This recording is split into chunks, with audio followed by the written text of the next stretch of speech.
Frère Jean-Miguel Garrigue, j'ai l'honneur de te présenter. Pour la première fois, tu m'as demandé d'être bref. Alors je serai bref. Je dirais que cette conférence pour toi touche à la fois ton cœur de pasteur et d'ami. Voilà, de pasteur parce que tu as notamment rencontré dans tes différentes postes, notamment à Lyon, à travers ceux qui ont participé aux amitiés judéo-chrétiennes, à travers Jamais de Rivière, et bien le monde catholique qui se sont révoltés contre Hitler pendant la guerre mondiale, donc il y a cet aspect existentiel, puis des amitiés avec le Dieu qui est tant de la première alliance que le Dieu des chrétiens, et puis à travers aussi ton œuvre, notamment la participation au colloque sur l'anti-judéisme chrétien en 97, ton livre L'impossible substitution, qui t'a valu aussi d'être couronné d'un prix de ton ami, le cardinal Lustiger, pour l'ensemble de ton œuvre. Et le thème que tu nous parles ce soir touche à la fois donc, ton côté ami et pasteur, puisqu'il s'agit d'enlever aussi des obstacles dans le cœur des personnes qui voient dans le silence de Pie XII non seulement un silence coupable, mais aussi qui peut cautionner. Voilà ce qu'a fait Hitler pendant la Deuxième Guerre mondiale. Je te remercie de nous parler de ce sujet brûlant, délicat. Et d'abord, je remercie tous ceux qui ont affronté la pluie, vous êtes nombreux. Et j'espère que tes propos nous donneront du cœur tant à l'âme qu'à l'intelligence. Je te remercie. Merci.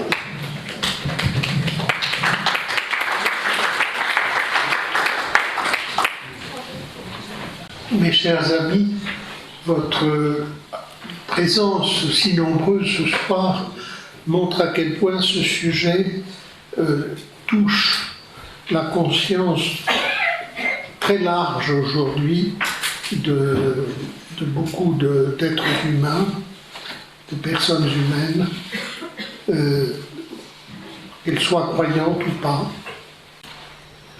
Ce qui m'a amené à traiter le sujet de ce soir, c'est d'abord un film qui est passé l'année dernière.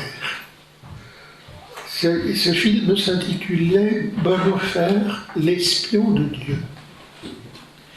Et son titre en version originale, elle était encore plus provocant, « Bonhoeffer, pastor, spy, assassin ». Vous voyez, Bonhoeffer, pasteur, espion, assassin.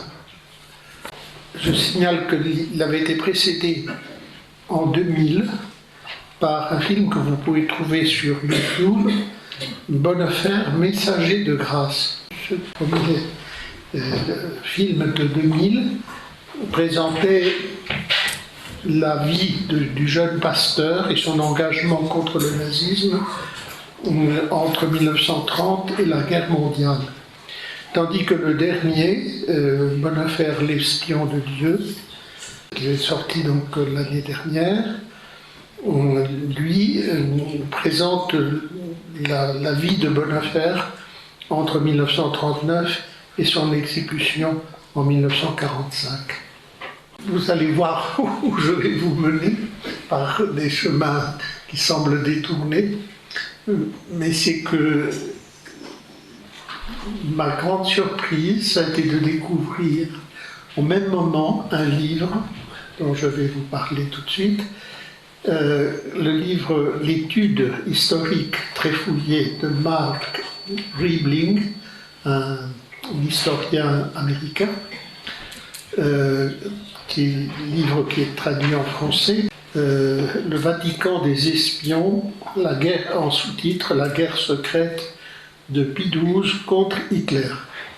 Je laisserai après la conférence ce livre sur la table pour que je recommande vivement sa lecture. Elle est passionnante et extrêmement fouillée dans les notes, mais si on fait abstraction des notes, le reste se lit vraiment comme un roman. c'est un thriller. Et donc, vraiment une lecture très agréable et très intéressante. J'ai découvert en lisant, en voyant ces films et en lisant en même temps le livre de Marc Ribling, eh bien, tout simplement que Bonnefer, qui était donc l'âme de l'Église confessante en Allemagne, pour ceux qui ne sont pas habitués à cette problématique, l'Église allemande, par rapport au choc du nazisme, s'est divisée en deux courants, représentés par des pasteurs. Le courant majoritaire a été happé dans ce qu'on appelait les chrétiens allemands, Christdeutsche, donc nazifiés, au point de dire que Jésus n'était pas juif, etc. Et une petite partie de l'Église qui, elle, s'est déclarée confessante sous l'influence de Karl Barth et dont Bonnefer a été, avec quelques autres pasteurs, l'âme de la résistance chrétienne, protestante, au nazisme. C'est très important de comprendre ça parce qu'il y a une dimension écuménique. Frère Marie-Philippe a parlé de plusieurs liens d'amitié qu'il y avait dans mais mon intérêt pour ces différentes questions, la principale étant mon engagement aussi par rapport aux Juifs. Mais il y a aussi mon engagement écuménique par rapport aux protestants, et ça a été pour moi quelque chose de très impressionnant de voir que Bonnefer et Pie XII s'étaient trouvés dans la même conspiration contre Hitler. Mais tout à fait directement, au point que Bonnefer a été plusieurs fois à Rome et que certains entretiens qu'il a eus avec l'évêque allemand, qui était le lien entre le pape et la résistance allemande, se sont tenus dans les fouilles du Vatican, les fouilles de Saint-Pierre, qui allaient permettre à Pie XII en 1950 de dire qu'on avait trouvé le tombeau de Saint-Pierre. Donc c'était le lieu le plus discret qu'ils ont trouvé pour avoir ces entretiens qui étaient des entretiens de conspiration.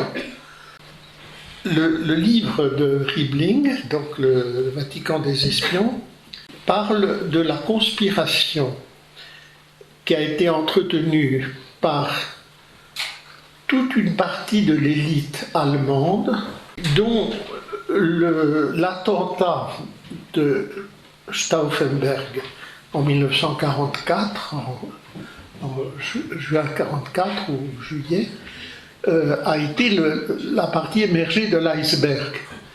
En fait, c'est quelque chose qui a impliqué, et on le voit très bien quand Hitler fait le ménage dans toute l'élite allemande, c'est par milliers qu'il a fait exécuter des gens après l'attentat loupé de Stauffenberg. Donc, ça veut dire qu'il y avait quelque chose de diffus, mais de très réel, et qui a fait plusieurs tentatives d'assassinat. La seule qui nous est plus connue, c'est celle de 1944, mais elles ont été précédées par d'autres tentatives d'assassinat qui se trouvent répertoriées dans ce livre. Et par toute une conspiration militaire, mais aussi civile, où il y avait la fine fleur, j'allais dire, de l'élite allemande, l'aristocratie, l'intellectualité. C'était c'était quelque chose de très large, hein, parce qu'on prévoyait aussi, très bien, on tue Hitler, mais qu'est-ce qu'on fait le lendemain? Comment, vous voyez le problème aujourd'hui qui se pose pour les ayatollahs en Iran. On tue le Khamenei, mais et après? C'est très délicat, et ça, donc c'est quelque chose qui a été préparé avec plusieurs tentatives d'assassinat successives qui sont répertoriées dans le livre, et on voit que très vite le moteur de la conspiration était paradoxalement, mais ce n'est pas si étonnant que ça, le contre-espionnage, ou l'espionnage et contre-espionnage militaire allemand. C'était donc au cœur même du régime qu'il y avait cette dissidence. Là, il faut que je vous parle de ceux qui ont été les têtes et qui le paieront de leur vie en 1945.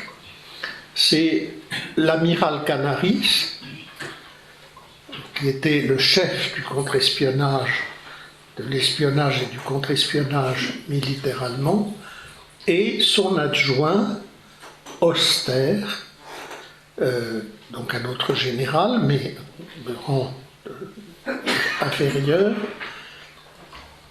Et très vite, ils se sont rendus compte que, car c'est très vite, dès le début de la guerre mondiale, ils cherchent à assassiner Hitler. Et donc, ils se trouvent devant le problème, oui, mais comment vont réagir? La guerre était enclenchée, déjà.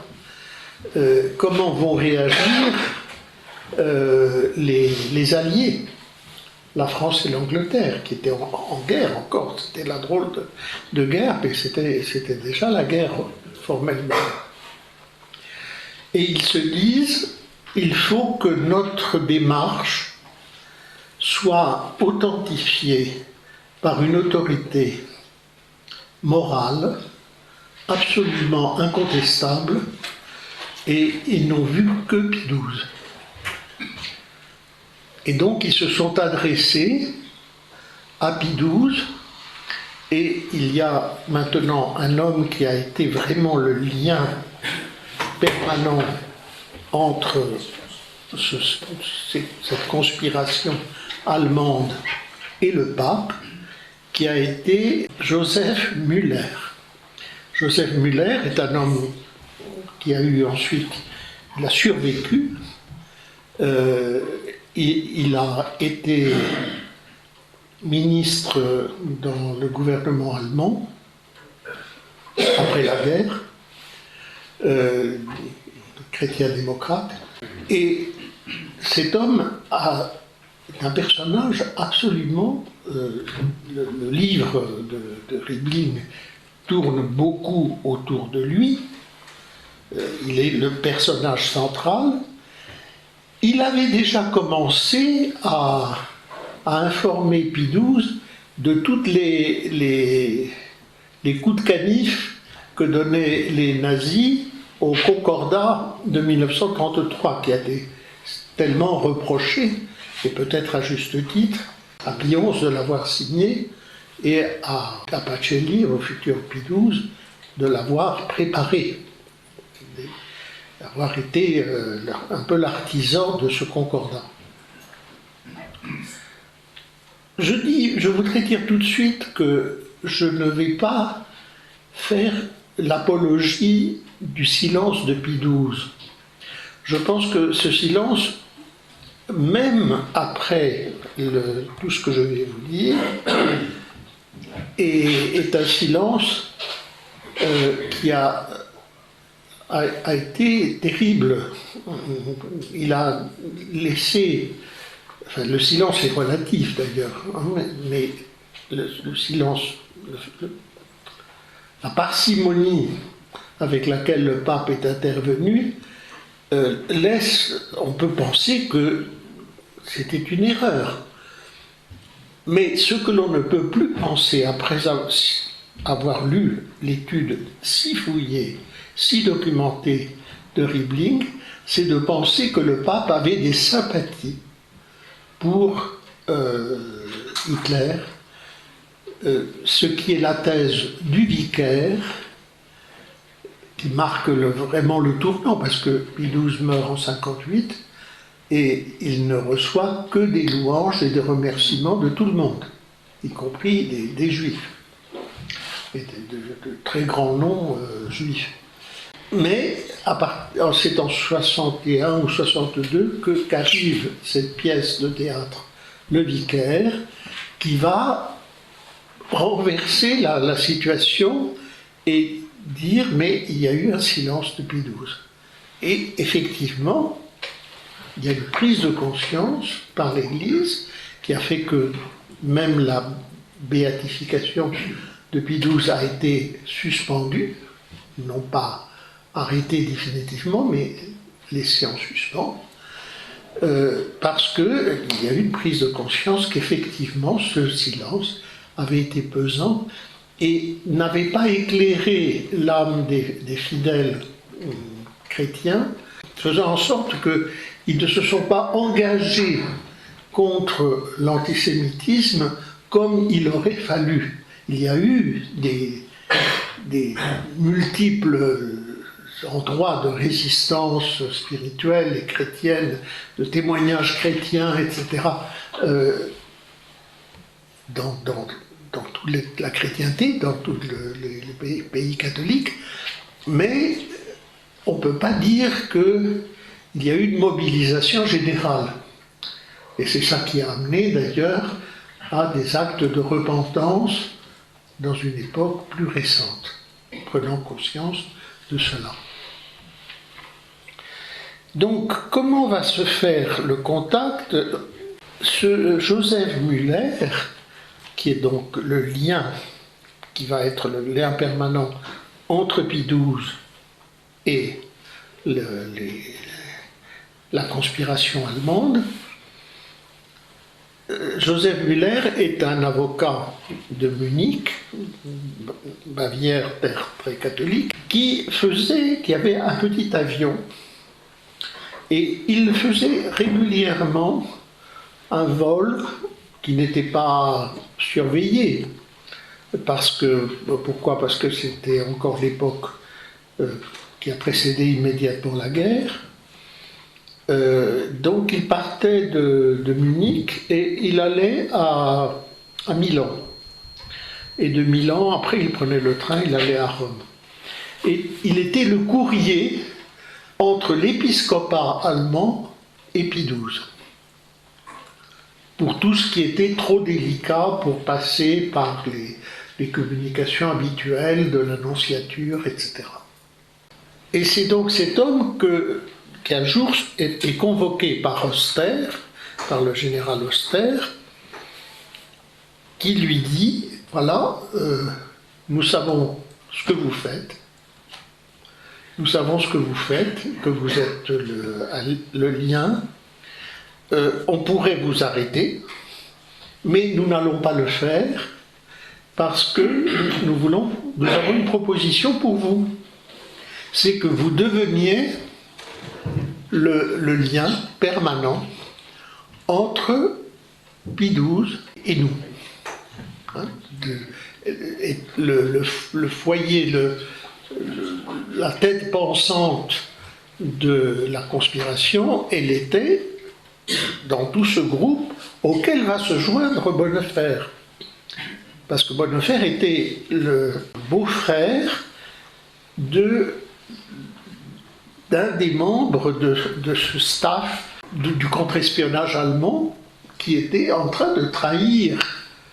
Il semble que pour Canaris, il a été très impressionné dans la campagne de Pologne, quand en 1939, l'Allemagne a mené une guerre blitzkrieg, une guerre foudroyante sur la Pologne, Et il était là avec d'autres généraux allemands, etc.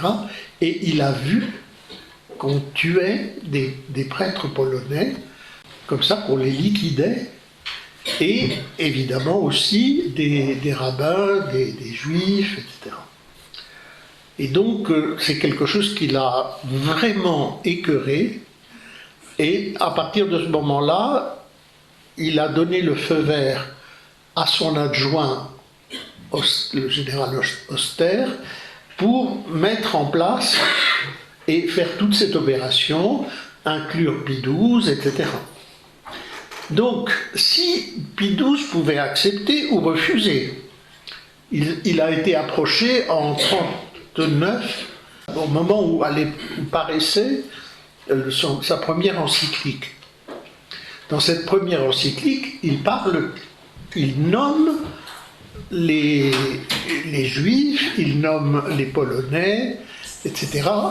Et il s'insurge contre ces horreurs dont il a conscience. Ce n'est pas encore les camps de concentration. Les camps d'extermination se mettront en place à partir de la conférence de Wannsee en 1942.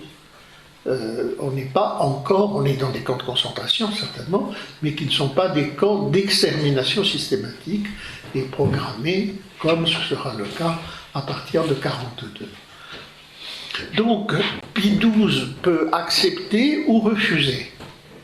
S'il accepte, la résistance allemande lui demande de lever le pied dans ses communications, dans ses protestations publiques. Il faut comprendre, c'est un choix qu'il a fait. Et ce choix peut être discuté et discutable. Mais il a choisi la voie directe, c'est-à-dire s'impliquer lui-même dans une conspiration, ce qui était quand même, il faut remonter à la Renaissance pour voir un pape devenir complice d'un assassinat, pour de très hautes raisons, bien sûr. Mais pour cela, il faut comprendre que Pie XII était convaincu que rien ne ferait changer d'avis Hitler, qu'il était complètement enfermé dans son idéologie et même possédé. Il l'a exorcisé à 2 reprises à distance du Vatican. Il sentait que la seule chose, c'est qu'il fallait l'empêcher de nuire. C'était comme un forcené qu'il fallait empêcher de nuire. Et donc il va faire quelque chose qu'on a appelé, selon une formule qui peut être discutée et discutable, comment est-ce qu'on appelle ça, une intervention préventive, c'est-à-dire on sait que quelqu'un va être désastreux, eh bien on l'empêche.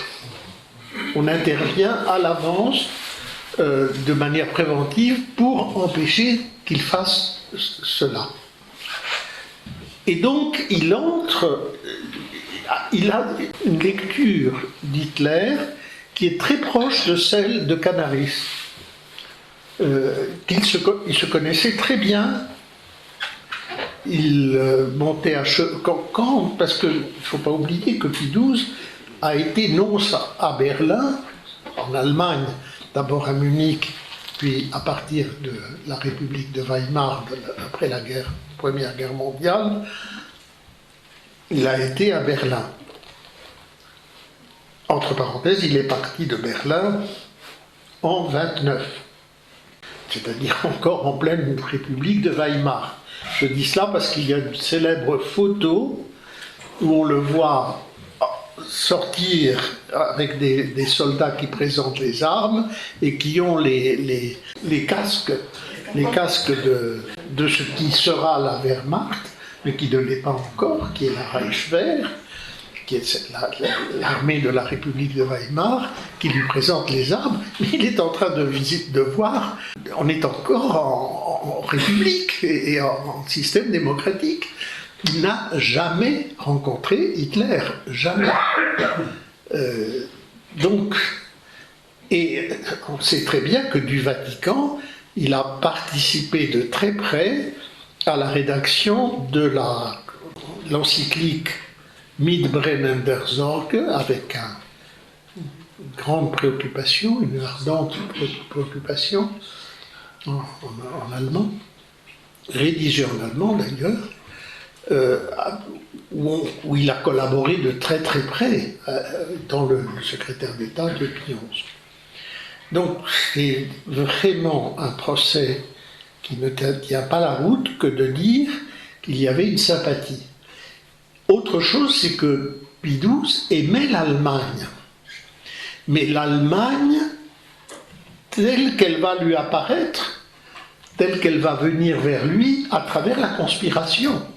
C'est-à-dire une Allemagne peut-être pas totalement démocratique, mais traditionnelle, chrétienne, et donc incapable de faire toutes ces horreurs. Et vous voyez, c'est une Allemagne d'une élite chrétienne, voilà, telle qu'il pouvait, il avait connu Canaris, ils avaient fait du cheval ensemble parce que l'un et l'autre étaient de bons cavaliers. Et quand Pacelli était nonce à Berlin, et voilà, il avait confiance en cette Allemagne-là, mais pas du tout l'Allemagne nazie. C'est très important de comprendre ça, parce que c'est vraiment une erreur totale que l'on fait d'attribuer cette amitié qu'avait Pie XII, et qui est incontestable pour l'Allemagne, et un soutien au régime nazi, pour lequel il n'a manifesté que d'une hostilité totale, au point d'entrer dans la conspiration, dans cette conspiration. Donc, ce qui est très intéressant, c'est de voir que ça a impliqué des quantités de groupes sociaux allemands qui ont participé à cette conspiration de près ou de loin, et entre autres des religieux, des prêtres, des ecclésiastiques qui ont été très impliqués et qui sont décrits là par le menu. Mais je vous dis, c'est tout dans les notes, l'auteur n'avance pas un élément de thèse sans donner en note ces documents. Sur quelle base il peut dire ça? Donc c'est quelque chose qui mérite d'être étudié, et d'autant plus que la lecture est passionnante. Je vous dis, c'est vraiment un côté thriller, jusqu'à la fin, parce que à la fin, Hitler, après l'attentat de 1944, ratisse très large et veut purger l'Allemagne de cette élite chrétienne que soutient Pie XII. Et c'est au même moment d'ailleurs qu'il aurait envisagé de tuer Pie XII, car les deux choses étaient réciproques. Il y a eu deux projets croisés, en quelque sorte, car Hitler a aussi envisagé d'enlever le pape et éventuellement de l'assassiner, de le faire mourir. Donc, ce qui apparaît dans ce livre, c'est qu'il n'y a non seulement aucune sympathie de Pie XII pour le régime hitlérien, et vraiment aucune, et au contraire un engagement tellement incroyable que le pape a pris absolument sur lui. Parce que ses collaborateurs au Vatican lui disaient, Saint-Père, prudence, prudence. Et pour une fois, un pape agit autrement. Il s'est engagé à fond. Et ça explique pourquoi le Vatican a très peu sorti l'argument de cette conspiration. C'est qu'ils étaient gênés. Après la guerre, le Vatican était gêné de dire, mais oui, le pape Pie XII a conspiré pour assassiner Hitler, parce que c'était ça. Il en était tout à fait lucide, qu'il n'y aurait pas de changement de régime. C'est pour ça que je vous dis qu'on vit des choses tout à fait actuelles. Parce qu'on se retrouve dans des choses comme ça, avec Khamenei, avec Maduro, etc. Changement de régime, ça suppose élimination ou emprisonnement ou élimination physique du dictateur. C'est pas possible de faire autrement. Ou alors, il faut attendre beaucoup. Mais quand on est dans une guerre mondiale, on ne peut pas attendre beaucoup. Parce que ça sera des millions et des millions de morts. Effectivement, c'est ce qui s'est passé jusqu'en 1945, jusqu'à ce que les Russes arrivent à Berlin et que les alliés d'Occident occupent une grande partie de l'Allemagne à l'ouest. Tout ça fait qu'il y a eu une perte de... C'est inimaginable, les millions et millions de personnes qui sont mortes et qui ne seraient pas mortes, même si en 1944, Hitler avait été supprimé. Il y aurait eu probablement une certaine guerre civile avec les SS, etc., entre l'armée régulière et puis un peu ce qui se passe aujourd'hui en Iran. Mais il n'y aurait pas eu tout ce crépuscule des dieux qu'Hitler a organisé jusqu'au bout. Vraiment jusqu'au bout, jusqu'à l'arrivée des Russes à son bunker. C'est à ce moment-là qu'il s'est donné la mort. Donc, vous voyez, moi je recommande beaucoup la lecture de ce livre. Et c'est très touchant de voir que c'est une élite spirituelle de l'Allemagne, et j'insiste, de l'Allemagne chrétienne, catholique et protestant. Et c'est là que c'est très intéressant parce que personnellement je suis convaincu que le mouvement écuménique entre catholiques et protestants en Allemagne de l'après-guerre, de l'immédiate après-guerre, a démarré là. De même que les amitiés judéo-chrétiennes ont démarré dans le fait que des quantités de personnes en France, de catholiques et de protestants d'ailleurs, parallèlement, de leur côté, ont caché des enfants juifs dans des institutions, paroisses ou pour les protestants, écoles catholiques pour les catholiques, etc. Je pense que c'est vraiment un de ces moments où, à travers une minorité, mais qui est quand même une large minorité, hein, on ne peut pas dire que c'était une minorité, parce qu'on parle en général de la rose blanche. Mais la rose blanche, effectivement, c'est magnifique. La rose blanche, vous savez, c'est un groupe d'étudiants à Munich.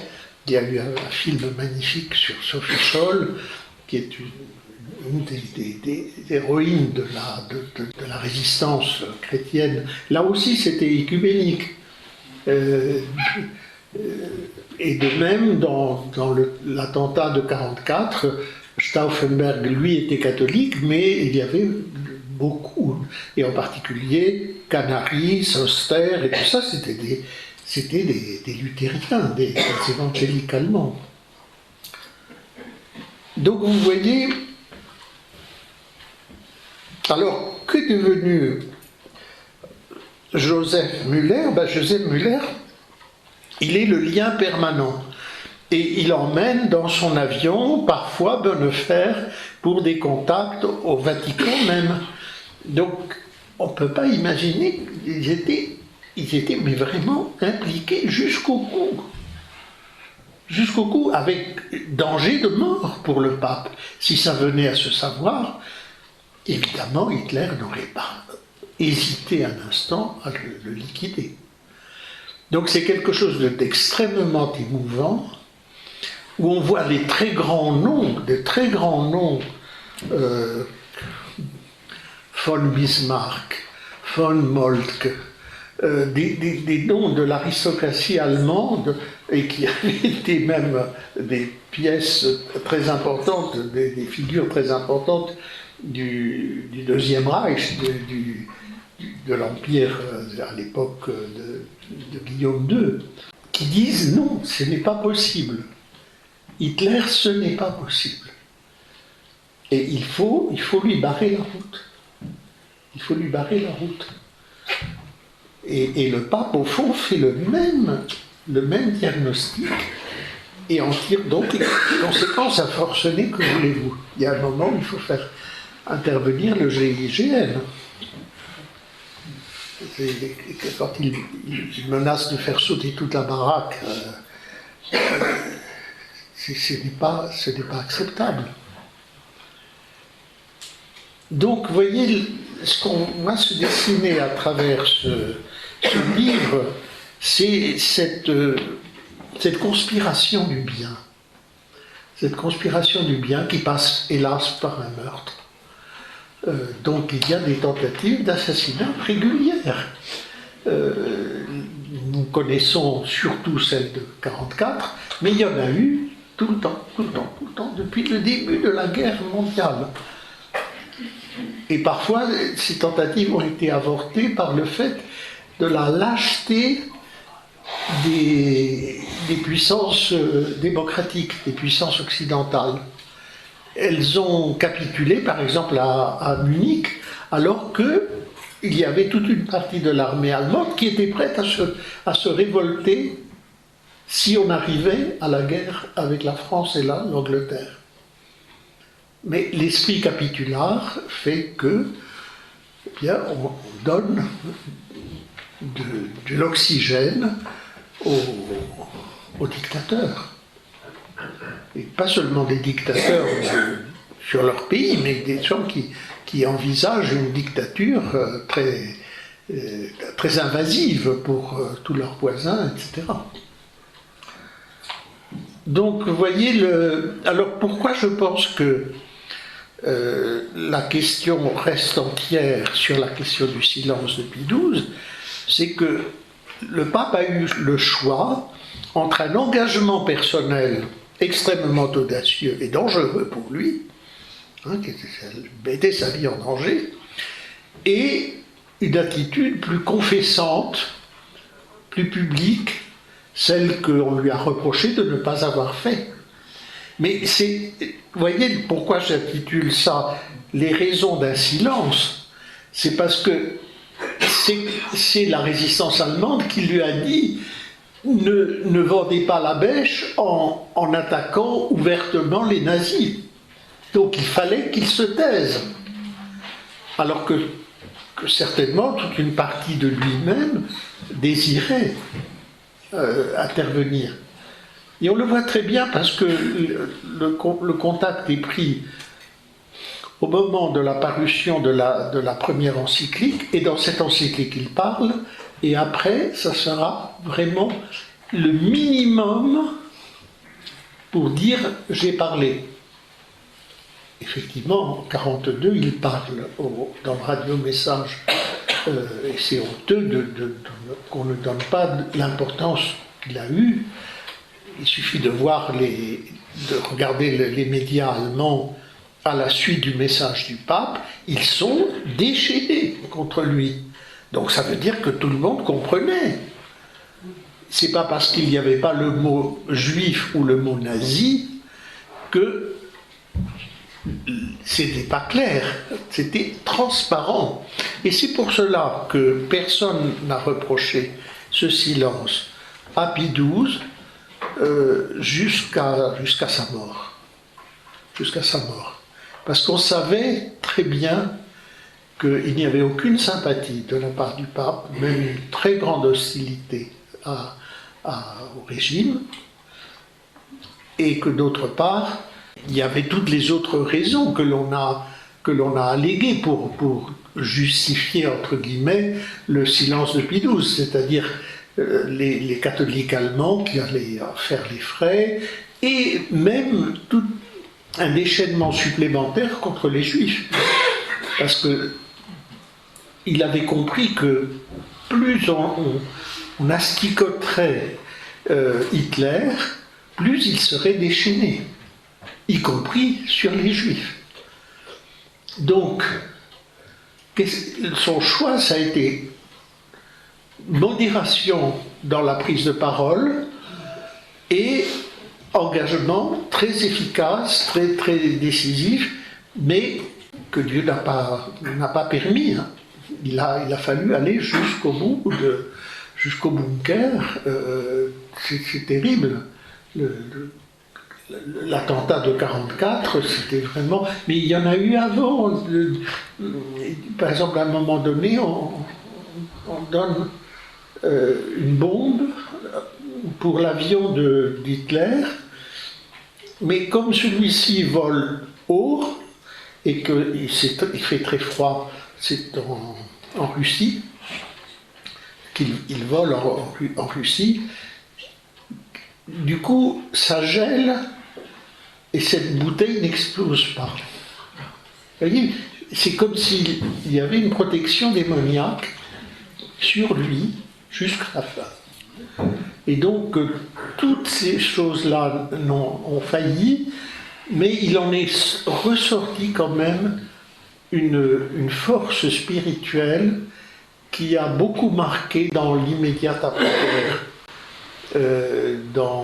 aussi bien au plan œcuménique et au plan d'un sens du droit naturel, des droits de l'homme, si vous voulez. C'est comme ça qu'on aboutit à la Déclaration universelle des droits de l'homme, qui a été faite par l'ONU dans l'immédiat après-guerre. Voilà, je crois que j'ai fait un peu le tour, non pas du tout du livre, parce que le livre, mais il faut le lire, c'est un livre épais, mais qui se lit, nous avons même lu au réfectoire pendant le carême, et ça passe très très bien parce que on est sans cesse dans un thriller, il y a sans cesse des... voilà, c'est le Vatican des espions, on pensait que le pape n'avait pas d'espions, mais il y a certains moments où il faut qu'il les ait et qu'il intervienne. Et évidemment, quel est l'ordre qui a été en fer de lance dans ce momentum, c'est l'ordre, c'est la compagnie de Jésus. Tous les ordres derrière ont marché, hein, mais les jésuites ont été extraordinaires de courage, d'intelligence. Ils ont été aussi bien au Vatican, où c'était des jésuites, qu'en Allemagne même, où le provincial lui-même était engagé à fond. Mais ça a entraîné tous les autres. Il a tout un chapitre sur l'engagement des ordres religieux dans cette conspiration, parce que c'était ça qui était en jeu. Donc voilà, je vais vous donner maintenant la parole, et parce que les choses apparaîtront davantage dans les échanges, et que vous avez certainement beaucoup de questions auxquelles je ne réponds pas vraiment entièrement répondu. Merci. Quel a été le rapport spécifique entre Pie XII Et le clergé, le haut clergé allemand, en particulier bavarois, mais surtout autrichien. Je dirais pendant et un peu après la guerre aussi. Alors, il y a eu le cas du cardinal Initzer, archevêque de Vienne, qui a fait campagne pour le oui, le ya, à l'annexion, à l'intégration de l'Autriche dans le Reich. L'annexion de l'Autriche. Ça, c'était un cas extrême. Je dirais que dans l'épiscopat, il y a, comme souvent, différentes sensibilités, et qui vont depuis, je crois que c'est le cardinal Beltram, qui est le président de la conférence épiscopale allemande à l'époque, qui est assez sympathisant, enfin en tout cas, qui fait profil très bas par rapport aux autorités, jusqu'à l'évêque de Berlin, qui lui est extrêmement courageux, et il le paiera dans la personne d'un de ses chanoines, qui sera envoyé à Dachau. Il faut savoir que Dachau, qui est le premier camp de concentration allemand, a été ouvert avec comme premier résident des communistes et des prêtres catholiques. Ça, dès 1933. Dès 1933.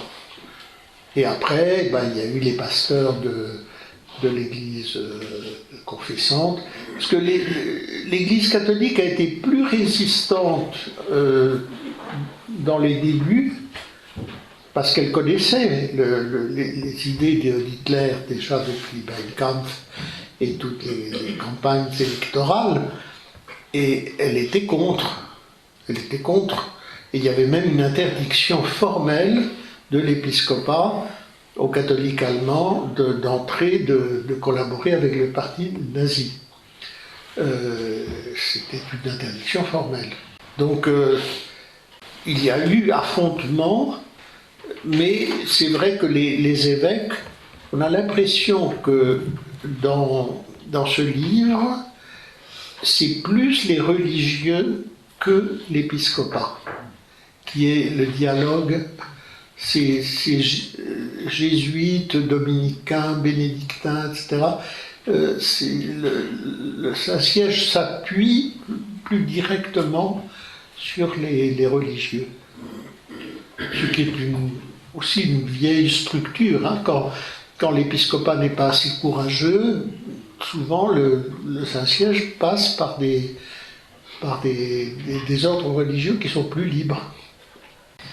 Oui, j'ai un point pour lequel j'aurais aimé quelques précisions, c'est quel était le rôle de Pie XII au regard de cette conspiration?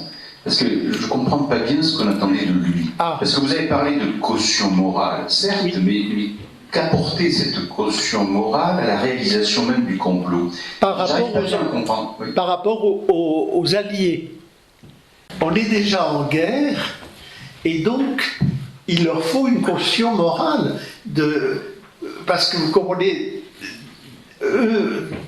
dans les deux sens, caution morale, les Anglais et les Français, jusque pendant la drôle de guerre, s'engagent à ne pas toucher, parce que l'idée c'était ça, l'Allemagne devra évacuer les pays comme la Pologne, la Tchécoslovaquie, etc., qu'elle a conquis par invasion, mais on lui laisserait l'Autriche, pays germanique, et qui avait adhéré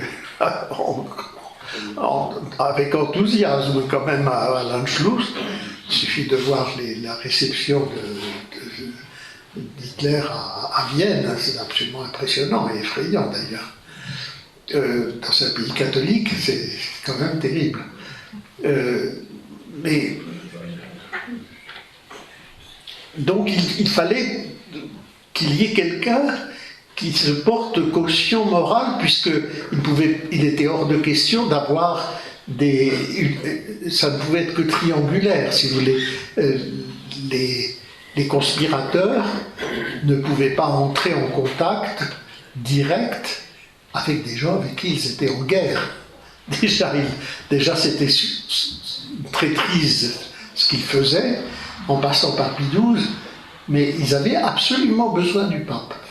Parce que finalement aussi, ce qu'on pourrait aussi dire, c'est que l'intérêt des nazis, c'était de faire en sorte que le pape ne parle surtout pas. Parce que s'il était intervenu avec une foi forte, s'il avait fait lever, je dirais, tout un tas de gens, peut-être que ça aurait pu changer le cours de l'histoire aussi. Donc, est-ce que dans cette affaire-là, il n'y a pas, parce qu'on parle beaucoup de contre-espionnage, etc., est-ce qu'il n'y a pas eu un double jeu là-dedans? Enfin, moi, je ne connais pas très bien dans le détail, mais j'aurais envie de me méfier beaucoup quand même, parce que l'objectif, c'était faire taire le pape. Oui. Vous voyez, ça me semble totalement impossible quand on voit comment ces mêmes personnes ont terminé leur vie. Je ne peux pas raconter tout, mais Canaris, Auster, Bonnefer, son beau-frère, et tout ça, tout ce groupe de personnes qui avaient été la tête de la conspiration, ont été pendus avec des cordes de piano. Des cordes de piano. Ça a duré une demi-heure à peu près, la pendaison. Donc, si ça avait été... Ils faisaient croire ça, effectivement, c'est là où c'était un billard à trois bandes. Ils laissaient croire un peu ce que vous dites, puisqu'ils ont nommé, par exemple, Bonnefer a été nommé comme un espion de l'Abwehr, de ce service allemand. C'est le cas aussi pour Müller. Et ça leur permettait d'aller en Italie sans difficulté. On était entre pays alliés, donc... et ce qui fait que Hitler n'a eu, c'est en ayant en main les carnets personnels de Canaris qu'il a déclenché il a compris qu'il l'avait roulé tout le long. C'était un homme certainement très supérieur, l'amiral Canaris. Oui, c'est un déçu, comme Stauffenberg d'ailleurs aussi, un déçu du nazisme, parce que c'était des nationalistes allemands. Hein. Les gens ne se métamorphosent pas comme ça en un instant, mais c'était pas des nazis. Et c'était une différence de nature. La différence qui sépare un régime autoritaire d'un régime totalitaire est une différence de nature et pas seulement de degré. Ça a été très très bien étudié, évidemment à partir du nazisme, mais aussi à partir de l'Union soviétique. Merci pour cet éclairage documenté. Et quelle était la position de Mussolini dans tout ça? Parce que on sait qu'en Italie, il n'y a pas eu l'antisémitisme qu'on a connu, celui-ci, en France. Comment ça s'est passé entre Mussolini et Pie XII? Non. En Italie, il n'y a pas eu d'antisémitisme populaire, ça c'est sûr. Ce qui fait que beaucoup de gens ont atténué. Mais à partir de 1938, ils ont la même législation allemande, la même que Vichy, etc. Ils se sont alignés. Alors évidemment, les Italiens résistent beaucoup à leur manière. Mais oui, par exemple, c'est sûr que tant que les Italiens ont été occupés Nice et la Côte d'Azur, c'était un refuge extraordinaire pour les Juifs. Et la Savoie qu'ils ont occupée aussi jusqu'en 1943, jusqu'au renversement des alliances, quand ils sont passés du côté des Alliés pour terminer la guerre, et que à ce moment-là, évidemment, les Allemands ont occupé, comme ils avaient fait avec Vichy, ils ont tout occupé.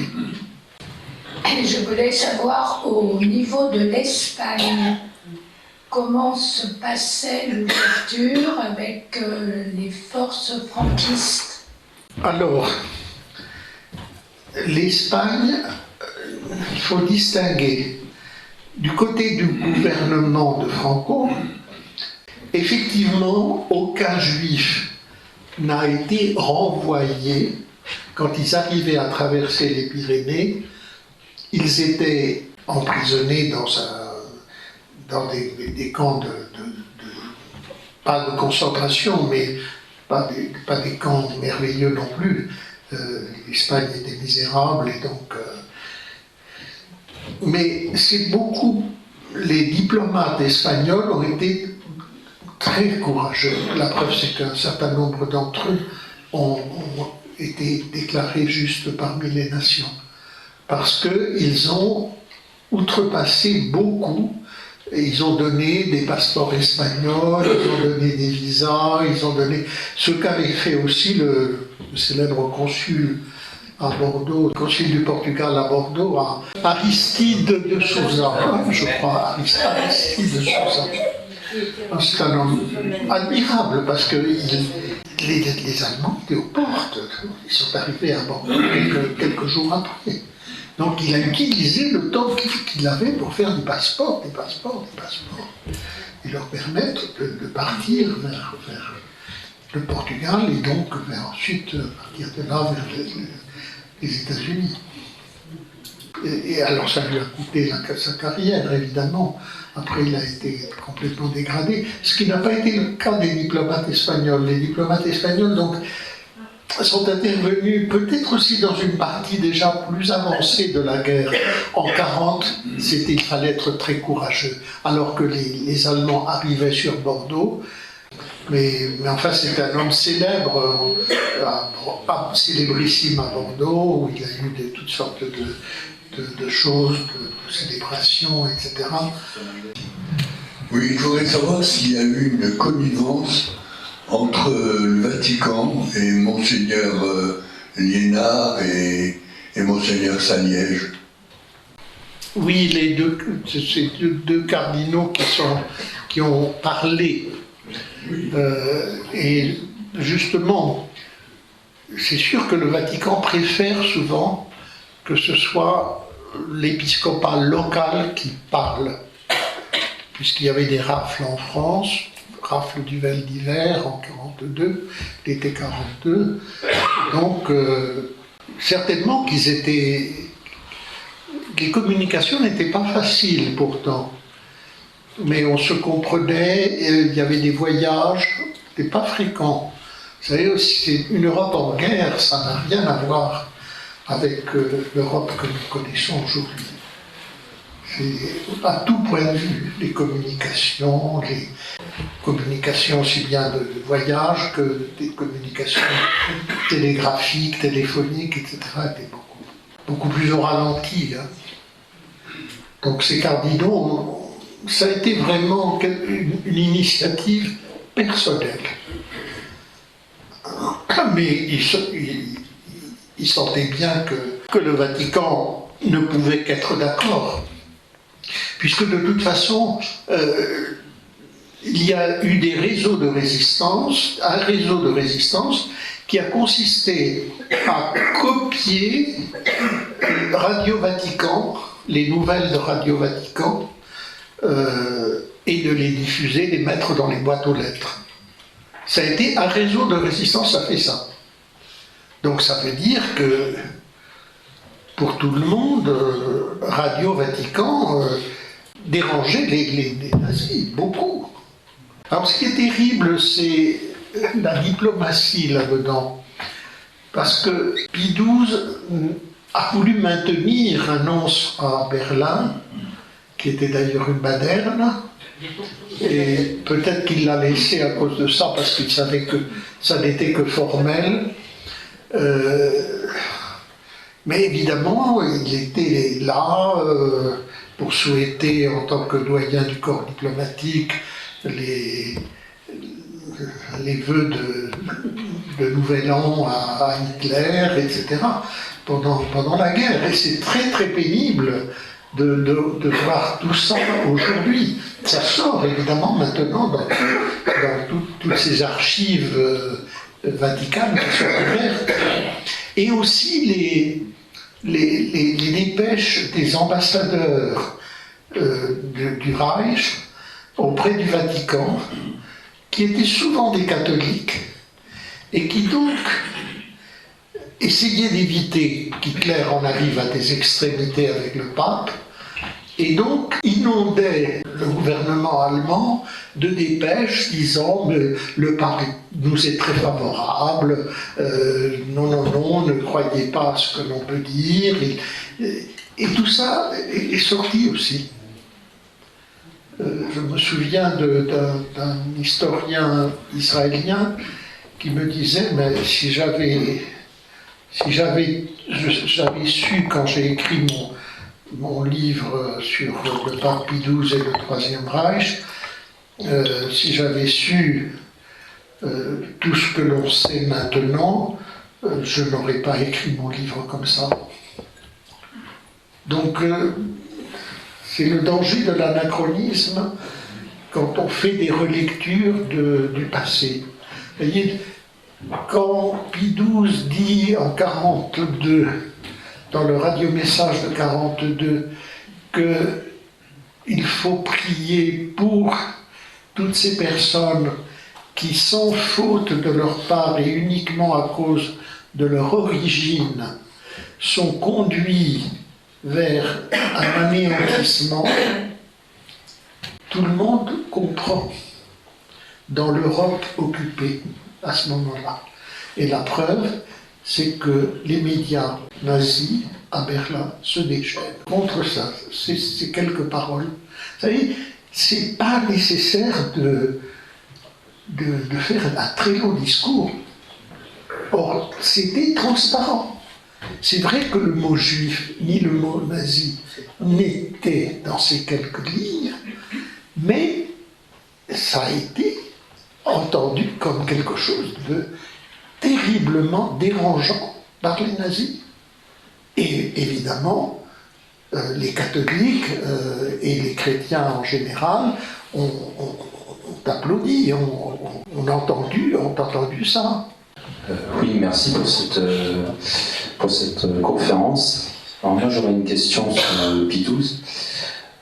Est-ce que selon vous, Pie XII considérait-il le nazisme avant tout comme une idéologie païenne ou totalitaire, ou comme un rempart contre le communisme?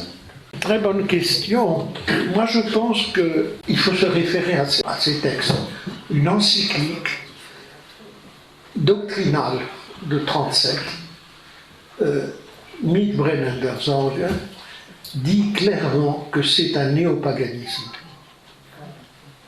Et plus mauvais que le paganisme premier.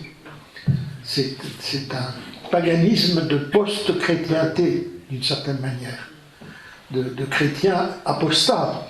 Hitler était un catholique, apostat. Tous ces chefs nazis qui étaient catholiques, tous ne l'étaient pas d'ailleurs, mais ceux qui étaient catholiques étaient des apostats. Et les autres étaient aussi des apostats du christianisme. Les protestants étaient des apostats du christianisme. Ça n'a aucun sens de dire ah oui, les chrétiens ont fait ça. Non, c'était vraiment des gens qui se situaient eux-mêmes dans l'apostasie, qui avaient renié totalement la foi chrétienne. Et ils étaient beaucoup plus séduits par Rosenberg, le mythe du XXe siècle, etc. C'était de l'ésotérisme. De l'ésotérisme, habillé apparemment. Alors, le communisme, le pape Pie XI a donné 2 encycliques dans la même semaine. C'était la semaine de la Passion, 37, et les deux portent sur les deux totalitarismes. L'un contre le nazisme, l'autre encyclique contre le communisme. Donc, je pense que probablement, ce qu'on peut dire, c'est que Pie XII redoutait que le communisme puisse, s'il conquérait toute l'Europe, que ce soit un mal beaucoup plus durable. Il sentait que dans le nazisme, il y avait quelque chose d'autodestructeur qui allait faire que lui-même allait s'autodétruire. Et donc, une sorte un mal très, très aigu, mais très rapide. Alors que le communisme, il y a une formule que je trouve remarquable pour définir le soviétisme, une catastrophe qui végète. Une catastrophe qui végète. Vous voyez, c'est quelque chose de beaucoup plus lent. Et on voit tout le dégât que ça a fait, et combien encore la Russie a beaucoup de mal à sortir de tout cet héritage, etc. Et tous les pays qui ont été touchés par le communisme savent à quel point il y a toute la dimension de corruption, c'est un poids terrible. Donc, Pie XII, je pense, voyait ces deux choses, le danger immédiat du nazisme et un danger à long terme du communisme. Lequel il considérait plus grave, visiblement, d'après ce que je viens de vous dire, il a considéré que l'un et l'autre étaient très très graves. Mais c'est pas sûr que pour le communisme, le meurtre de Staline n'aurait pas eu les mêmes conséquences que le meurtre d'Hitler. Le processus du culte de la personnalité était plus avancé. Chez Hitler, il y avait une dictature totale. Chez Staline, il y avait quand même, la preuve c'est qu'après, même après sa mort, le communisme a continué pendant des décennies. Oui, comme vous l'avez dit, en 1958, quand Pie XII meurt, effectivement, il est reconnu par tout le monde comme ayant sauvé les Juifs, y compris par l'État d'Israël. Et puis 2 ans après, arrive le vicaire, comme vous l'avez dit. Qu'est-ce qui explique qu'est-ce qu'il y a eu comme élément qui a fait qu'effectivement il y a eu ce retournement de situation? Est-ce que c'est un acte isolé de celui qui a écrit Les Vicaires? Est-ce qu'il y avait déjà une mouvance qui a éclaté à ce moment-là, mais qui est anti-Pie XII un peu, mais qui existait avant? Qu'est-ce qui a fait qu'effectivement, 2 ans après, ça a eu un changement total, quoi? C'est une excellente question. Je pense que le vicaire est une affaire, ça a été étudié. Maintenant, il y a un livre d'un autre Américain qui a documenté ça.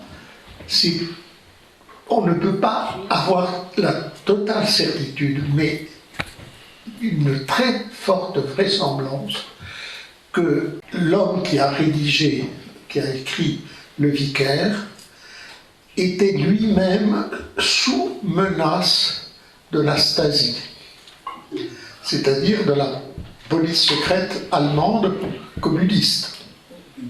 Et que ce que voulaient éviter les soviétiques, c'est qu'au Concile du Vatican qui s'ouvrait, il y ait de nouvelles condamnations du communisme.